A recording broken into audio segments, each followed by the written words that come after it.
manome voninahitra an' Jehova ry zanak'Andriamanitra. Eny, manomeza voninahitra sy ero an' Jehova ny voninahitry ny anarany. Miankofy eo anatrehany amin'ny fiangona masina. Lehibe Jehova ka mendrika ho deraina indrindra. Omeo voninahitra izy ho fiderana azy.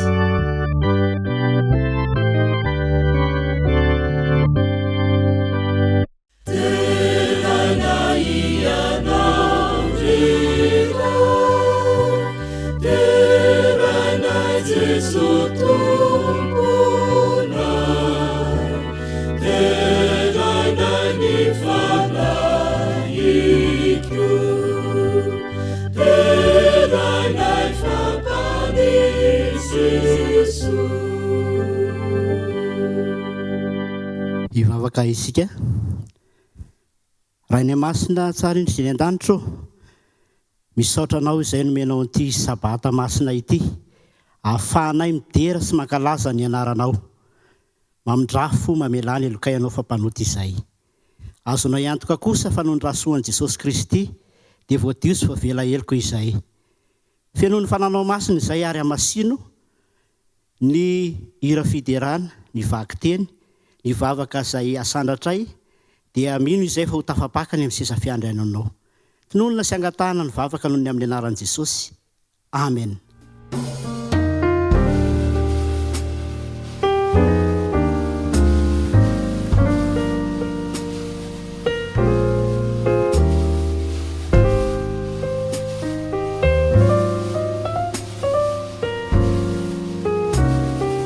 Arabaina amin'ny anaran'i Jesosy isika izay manatrika izao fotoana masina izay hanomezam-boninahitra an'Andriamanitra amin'ity sabata ity.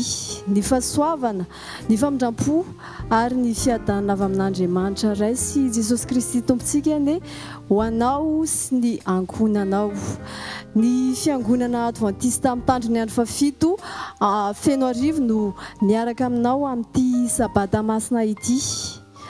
Tao anatin'ny enemana no nanaovantsika ny asa amandrarantsika rehetra, fa ny andro fafito na ny sabata izany na sabotsy koa dia tena fitsaharana ka masina ho an'i Jehova, mba hitsahatra sy hanamasina izany sabata izany ho an'i Jehova koa ane ianao.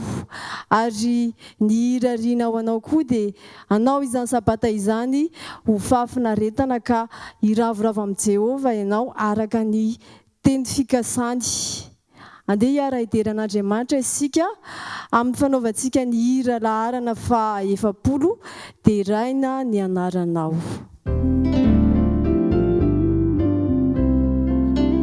Diraiko ny anaranao, antoko mba ho lehizao, satria fitiavan-dehibe, fanetretena tsy fandre, fanetretena tsy fandre.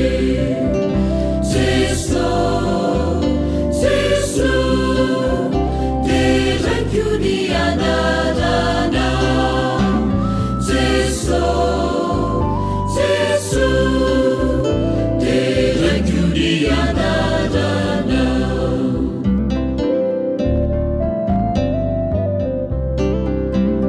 Ravy ny marainako, tsy adino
tsy tafiotrako dia tsisy atahorako satria efa voalanjanao ary baiko ny tananao ary baiko ny tananao Jesosy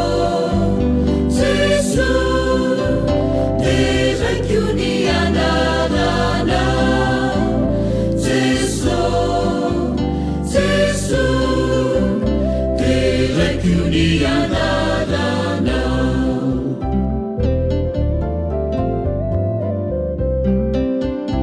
ambara-piavinao indray ho tonga sy andray anao ataonay ny sitrakao dia raina ny anaranao dia raina ny anaranao Jesosy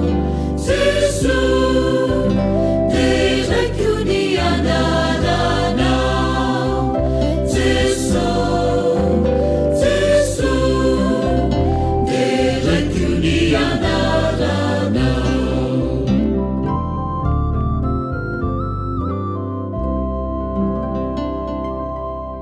Manasanao ary andray ny baibolinao ka ijery izay voasoratra ao amin'ny Marka 1:12-20. Marka 1:12-20. Vakina amin'ny anaran'i Jesosy. Koa lazaiko aminareo na inona tonononareo amin'ny fivavahana sy angatanareo dia mino fa efa nandray izany ianareo dia ho azonareo izany. Andeha ho tohizantsika ao amin'ny Hebreo 1:12. Hebreo 1:12 ny andiny voalohany. Hebreo 1:12 amin'ny anaran'i Jesosy. Ary ny finoana no fatokinany amin'ny zavatra antenaina fa nehoana ny zavatra tsy hita. Ho itahinany ny teny asoa antsika tsirairay avy. Amen.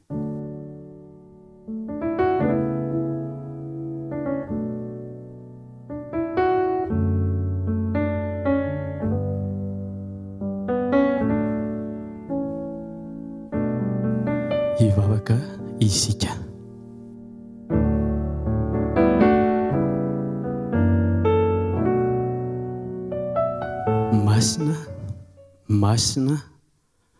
Masina ianao ry Tompo Andriamanitra io, endriky ny voninahitra ao ny tany rehetra.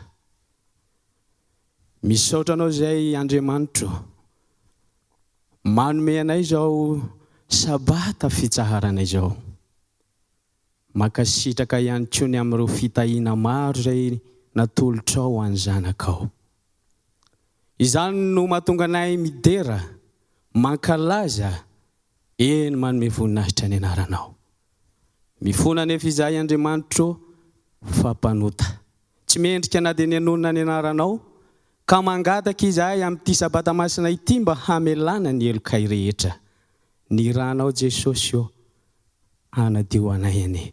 Hanafaka anay ho amin'ny tsy fahamarinana rehetra. Ka raha manandratra vavaka amin'izao ora ny sabata masina izao, dia mino izahay fa hamaly izany araka ny habeny fahasoavanao ianao. Eny Andriamanitra, betsaka ny zanakao any an-tokantrano any izay tsy salama. Ianao any Jesosy no hanasitrana an'izy ireny. Maro ihany koa ny zanakao no hianjadiny fahoriana maro amin'izao fiainana izao. Mila ahafahana izy ireny Andriamanitra ho tanteraka ny teninao manao hoe raha ny zanaka no manafaka dia ho afaka tokoa ianareo. Ary amin'ity sabata masina ity Andriamanitra dia omeo hery ihany koa ireto mpanomponao ireto. Ireo izay hitondra ny hafatra. Ianao any no hanositra ny molotra izy ireo ka hitory teny soa mahafaly ho an'ny isan-trano, ho an'ny isam-batan'olona. Izany vavaka izany dia tononona, asandratra noho ny amin'ny anaran'i Jesosy.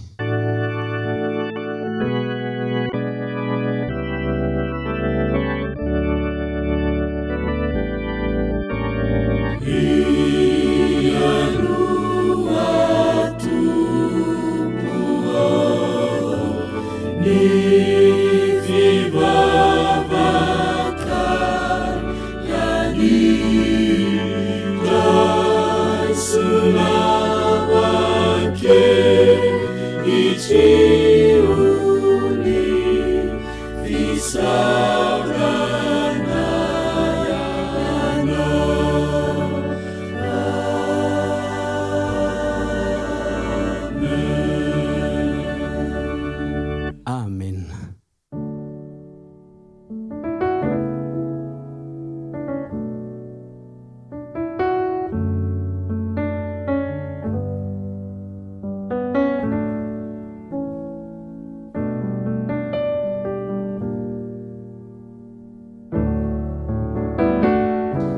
mifanompompivavahana ao amin'ny ampafolony sy ny fanatitra isika izao. Omena fotoana fohy ianareo anomanana izany.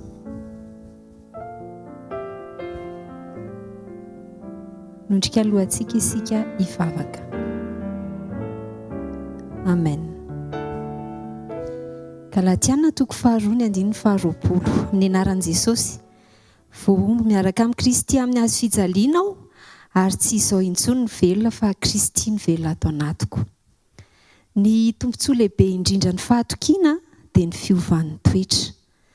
Rehefa atolotra an'Andriamanitra ireo zavatra asaina atolontsika ho azy, toy ny fananantsika, ny fotoanantsika, ny tenantsika, dia manjary miala tsaopontsika ny fitiavan-tena ka omentsika toerana kosa ny fitiavana sy ny fahatsaram-panahy. Rehefa mitranga izany dia tonga tahaka ny Kristy ny toetrantsika.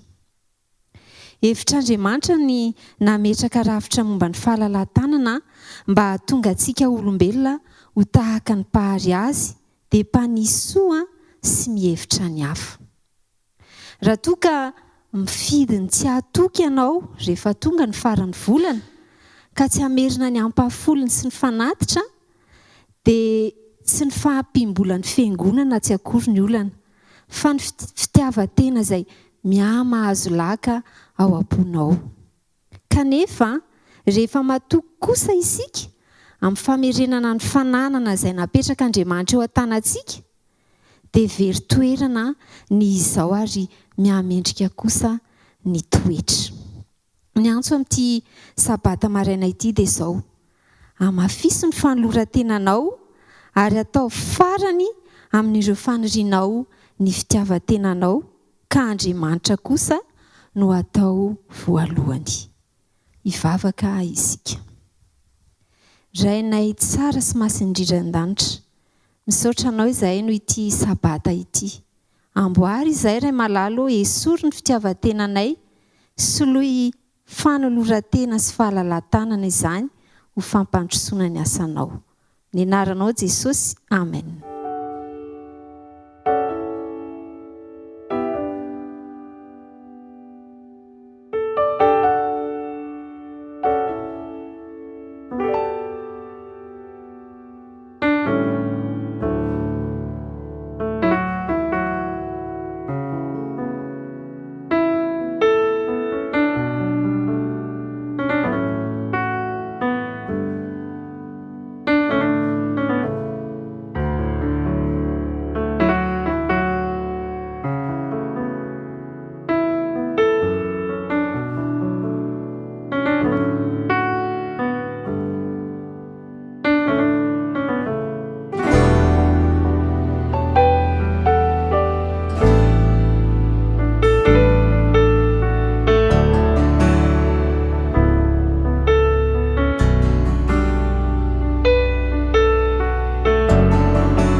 eto amin'ny fotoana natokana ho an'ny ankizy isika ndeha hifanofahofantanana. Lohateny tantara dia ny finoany Luka, ny finoany Luka. Tantarana fianakaviana sahirana anankiray tany ivelany tany. Nanomboka ny ririnina tamin'izay fotoan'izay dia nilatsaka ny ranomandry.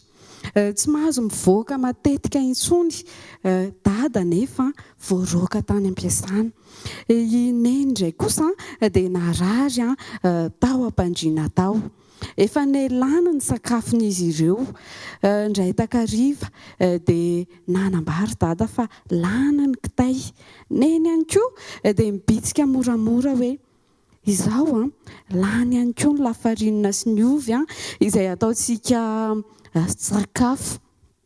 Tamin'izay fotoan'izay dia nanambary Luka hoe andeha ara ny vavaka isika e. Izao ny vavaka izay nambarany Luka.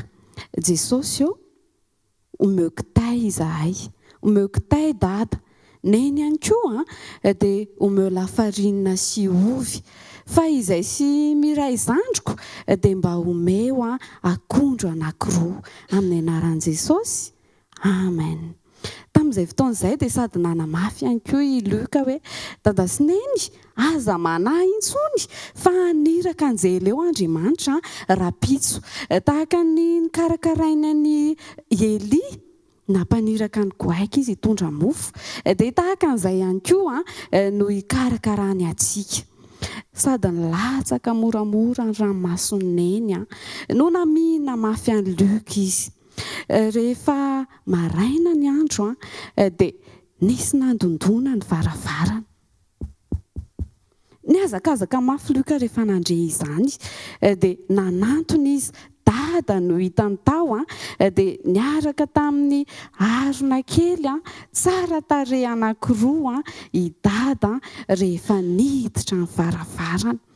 Niazakazaka mafy Luka, dada inona ny tao anatin'ireny arona tsara tarehy ireny?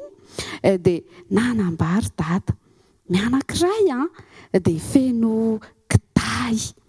Ny anankiray indray kosa dia nisy lafarinina ary misy ovy ao anatiny. Dia nangitangitaka Luka sady nijery izy ny mbola miramirana nanana fanantenana ihany. Ary ny akondro anankiroa anay sy miray. Sady latsaka indray ny ranomason'ny neny no nanambary neny hoe ao fa hanamboarany neny mofo ianareo da.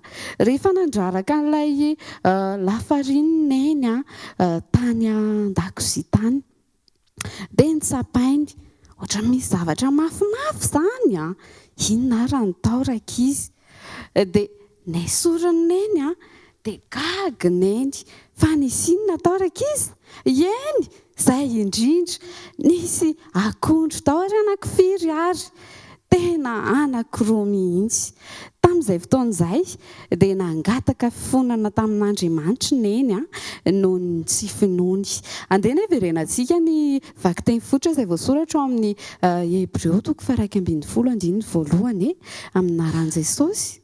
Ary ny finoana ny fahatokiana ny zavatra antenaina, fanehoana ny zavatra tsy hita. Ny lesona tsoahana dia izao, rehefa misy olana ao an-tokantrano ao, mety hoe tsy fisiana, mety hoe aretina ihany koa. Ny vahaolana voalohany dia Andriamanitra. Izy afaka manao zava-mahagaga eo amin'ny fiainantsika. Andeha isika ary hiaraka hanondrika ny lohantsika hivavaka. Ray malalo mifony izay no ireo tsy finoanay tamin'ny lasa. Ankehitriny ihany koa dia misy matoky izay fa manao zava-mahagaga eo amin'ny fiainanay ianao amin'ny anaran'i Jesosy. Amen.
havana malala izay manaraka izao fanomtom-pivavahana masina izao. Faly ny tenako miarabanao amin'ny anaran'i Jesosy Kristy tompontsika ary manonona ny fiadanany ho aminao sy miankonanao. Hoy vaky teny fototra ao amin'ny Marka 4:20 manao hoe na inona tononinareo amin'ny fivavahana sy angatahanareo dia mino fefanandray anareo dia ho azonareo izany. Manoloana izay voambaran'ny tenin'Andriamanitra izay dia misy fanontaniana iray manitikitiky ty manao hoe inona avy ireo fanorinao na ny fikasanao izay tianao angatahina amin'i Jesosy. Alohany andiniantsika ao anatin'ny fotoana voafetra ny tenin'Andriamanitra dia andeha hiaraka hanondrika ny lohantsika isika hivavaka. Ray malalo andreny afatra vaminao izay amin'ity anio ity. Fianoan'ny fananao masina ny mpanomponao. Ampandino ny feo hafa rehetra aoko izay tsy haheno afa-tsy ny feonao. Mitenena Tompo fa mihaino ny mpanomponao amin'ny anaran'i Jesosy. Amen. Andeha averina amintsika indray mandeha ilay fanontaniana izay nipetraka teo aloha teo. Inona avy ireo fanorinao na fikasanao izay tianao angatahana amin'i Jesosy. Inona avy ireo fanorinao na ny fikasanao izay tianao angatahana amin'i Jesosy. Mba amalitsika ny fanontaniana dia andeha hijery tantaran'olona vitsivitsy ao amin'ny Baiboly isika mba hisintomana lesona. Ny tantara voalohany izay entina aminao amin'ity anio ity dia ny tantarany Bartimeo jamba. Tantarany Bartimeo jamba. Andeha hosokafantsika ny Baibolitsika ka amaky izany ao amin'ny Marka 10:9. Marka 10:9. Amin'ny anaran'i Jesosy. Ary tonga tao a Jeriko izy. Ary raha vao niala tao Jeriko Jesosy mba amin'ny mpianany sy ny vahoaka betsaka dia nipetraka teo amoron-dalana Bartimeo jamba mpangataka zanaky Timeo. Raha ny zava-misy eo amin'ny fiainana andavanandro, ny olona jamba na ny olona malemy dia mangataka no fanaony. Mangataka izy ireo mba hazo vola na sakafo hohanina. Amin'ny ankapobeny izany dia tena asa fivelomana na fiariana mihitsy ny mangataka ho an'ny olona jamba.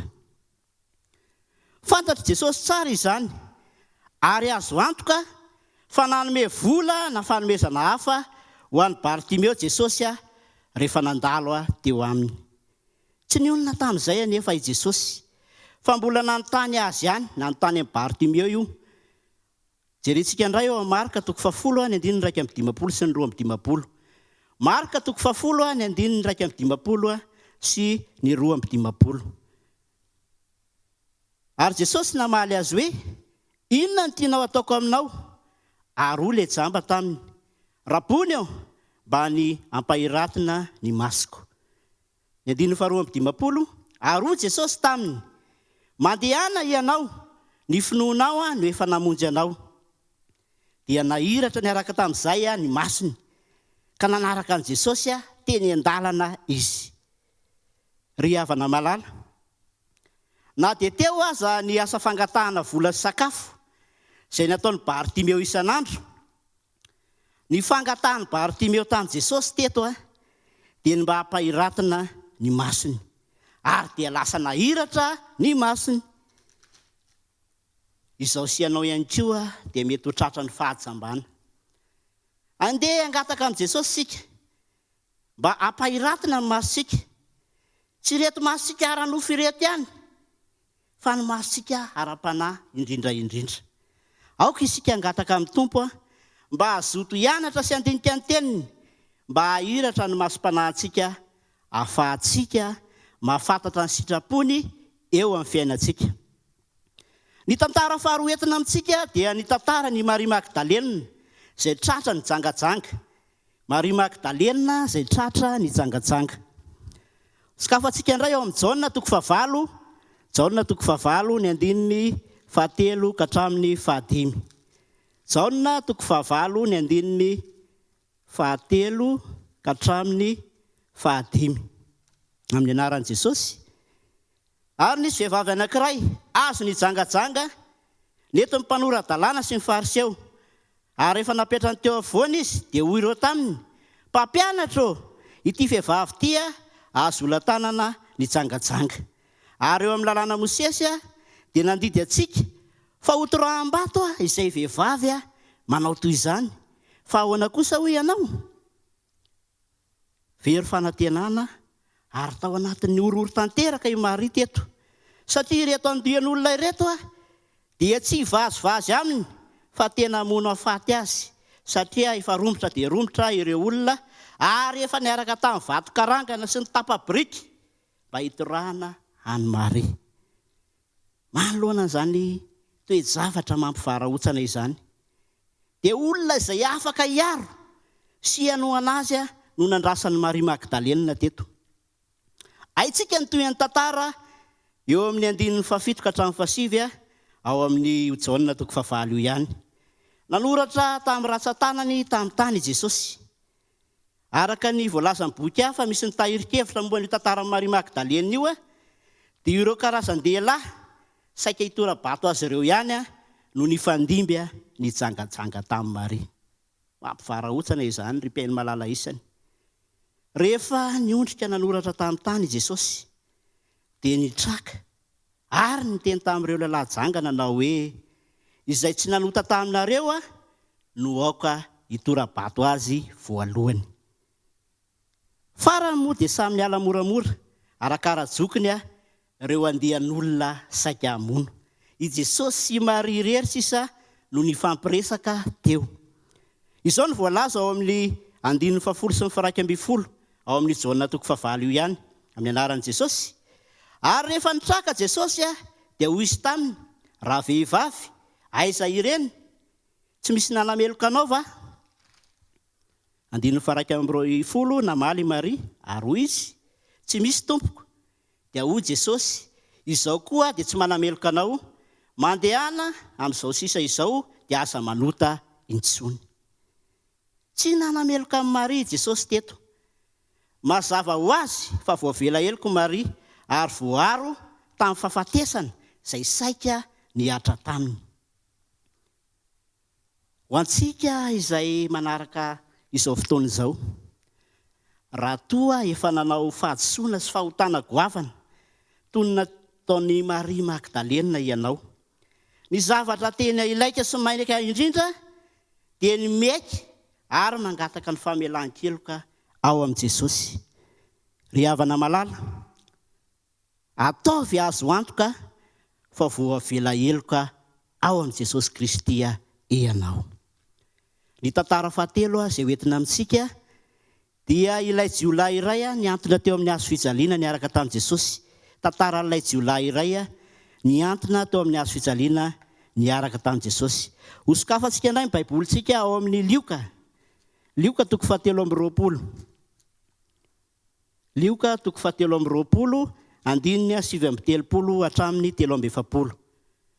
Lioka toko 7:20 andininy 7:30 ka hatramin'ny 3:70. Ny anaran'i Jesosy.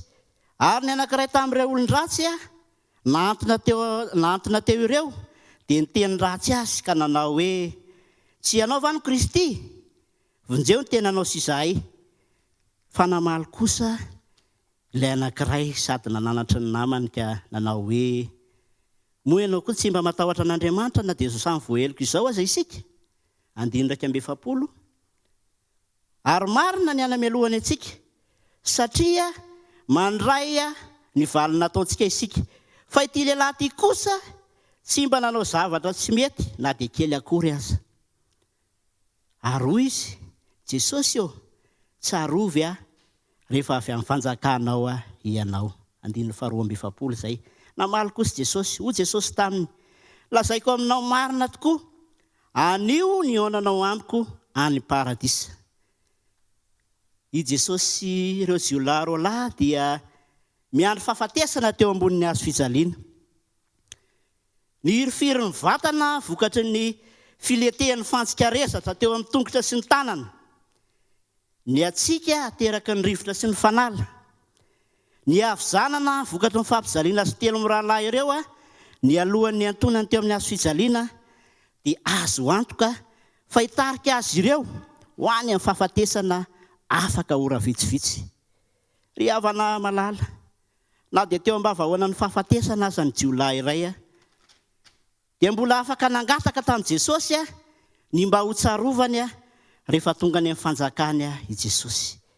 Teo anio ihany i Jesosy dia namaly azy, fa anio dia anio ihany dia ao any paradisa izy ireo.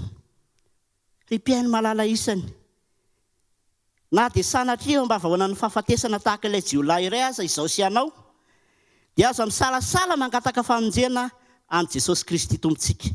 Omansy ny voalaza ao amin'ny Romanina 10:17. Romanina 10:17 manao hoe fa izay rehetra miantso ny anaran'ny Tompo no hovonjena. Tantara faefatra hamaranantsika ny dinika ara-tsoramasina sahady dia ny tantaran'ilay tandapa Etiopiana. Tantaran'ilay tandapa Etiopiana. Ao amin'ny asan'ny apôstôly, 9:4 hatramin'ny 5:30 nahitantsika an'izay tantara izay. Tsy ho vakitsika intsony ilay toko sy andininy, fa andeha ho tantaraina fohy amintsika ny momba io tantapa Etiopiana io. Indray andro izy, rehefa avy namonjy fivoriam-bavaka avy any Jerosalema, dia andeha hody hiverina any Etiopia. Teny an-dalana izy, izany hoe teo ambony kalesy no tarihy tsoavaly, dia nandinika ny bokin'ny Isaia mpaminany. Sahirana dia sahirana izy nandinika izany boky izany. Fa nirahany fanan'Andriamanitra i Filipo hampianatra sy hanazava izay voambaran'ny boky tamin'ilay tandapa Etiopiana. Taorian'izay dia nino an'Andriamanitra sy resy lahatra ny amin'izay voasoratra tao amin'ny boky ilay tandapa. Nandalo toerana misy rano zareo teny an-dalana ka nangataka ilay tandapa mba ho ataon'ny Filipo batisa. Io batisa izay nataon'ny Filipo tamin'ilay tandapa Etiopiana io dia batisa sitrika toy ny nanaovan'i Jaona mpanao batisa an'i Jesosy Kristy teo amin'ny on'ny Jordana tamin'izany fotoana. Ho anao izay manaraka sy mihaino ny tenin'Andriamanitra amin'izao ora sy fotoana izao, na ankizy ianao, na tanora, na lehibe, mipetraka aminao ny fanontaniana manao hoe efa natao batisa toy ilay tandapa Etiopiana va ianao? Ataovy ho lahara-pahamehana eo amin'ny fiainanao ny firisoana amin'ny ranon'ny batisa. Raha mbola tsy natao batisa tahaka an'i Jesosy sy ilay tandapa Etiopiana ianao. Omatsy ny voalaza ao amin'ny Marka 5:9. Marka 5:9 ny 9:9 amin'ny anaran'i Jesosy manao hoe izay mino sy atao batisa no hovonjena. Ry havana malala, voalaza tamin'ny alalan'ireo tantaran'ny olona nifanesy teo fa tokony hangataka amin'Andriamanitra isika mba hampahiratra ny maso ho mpanahintsika izay jamba. Manarak'izay, aoka ho azo antoka isan'andro fa voavela eloka ao amin'i Jesosy Kristy ary ho vita fihavanana aminy ianao. Na dia tao anatin'ny tsy hoe zavatra sarotra indrindra mahavery fanantenana, izao sy ianao dia aza misalasala mangataka famonjena amin'i Jesosy Kristy.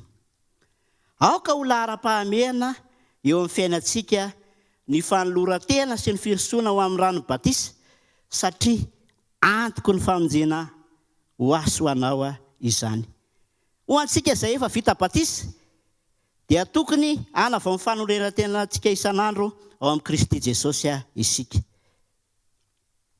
Ry havana malala, ireo faniritsika sy fikasantsika, ny lahara-pahamehana tokony ataontsika rehefa angatahana sy tononona ny fivavahana amin'i Jesosy Kristy dia minoa isika fa efa ho azontsika izany. ho tanteraka ho amiko so aminao ane izany tenin'Andriamanitra izany. Amen.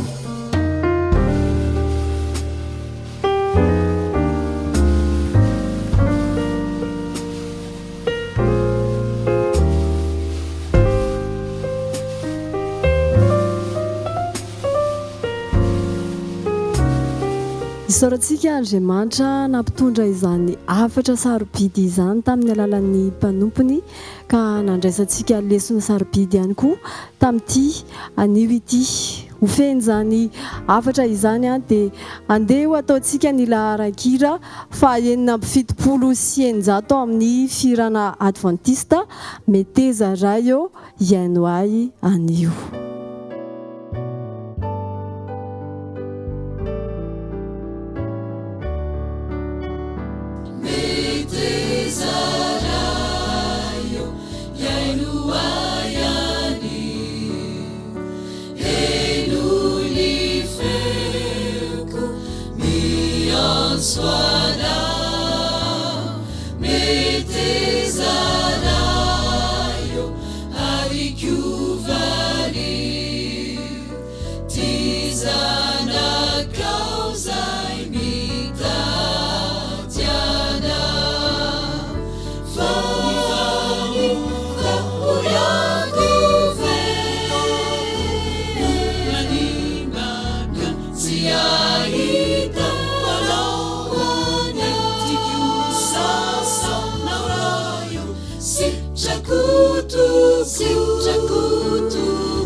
Ivavaka isika.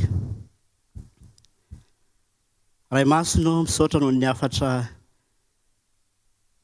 mafonja izay nomenao anay teo. Mangataka ny fananao masina izay mba hampitoetra izany aty am-ponay. Ny fanirenay Tompo malalo dia tsy salasala angataka famonjena aminao. Efa natolotra tokoa izany famonjena izany teo amin'ny azo fijaliana tamin'ny alalan'i Jesosy Kristy.